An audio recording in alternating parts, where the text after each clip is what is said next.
Ndërkohë që tani shiko çfarë thot tek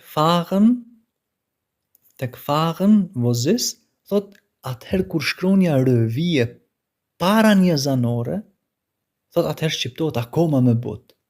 Pra, nuk është fahren e rënd, por shqiptohet thot akoma më butë. Pse? Pse ka ardhur para zanores e në këtë rast. R-ja, pra, ka ardhur para një zanore, në këtë rast para zanores e, thot atëherë shqiptohet akoma më butë. Pra themi fahren, vozis, fahren. Bukur, edhe kemi shembujt e tjerë, këtë rast e kemi die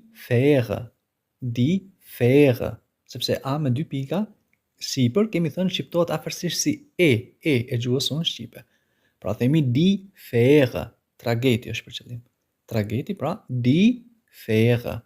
Edhe këtu e shohim që h-ja nuk themi die Fähre, pra nuk i jepet një shqiptim ashtu i lartë hës, por bie tonacioni si themi vetëm die Fähre, die Fähre, pra është për qëllim trageti.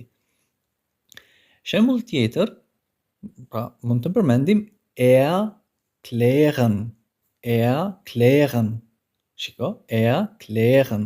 Pra tek fundi këtu i fjalës erklären ka ardhur r para s, pra para zanores e. Pra kur r vije para një zanore, atëherë shqiptohet akoma më butë, thot. Pra sqaroj është për qëllim erklären.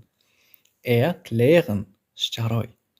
Erklären, sqaroj. Ndërkohë që një shembull tjetër kemi gehören, për kas. Pra kur diçka dikujt i përket. Pra gehören, për kas. Pra kur diçka i përket dikujt. Gehören. Një shembull tjetër, pra siç e shohim, e kemi verlieren.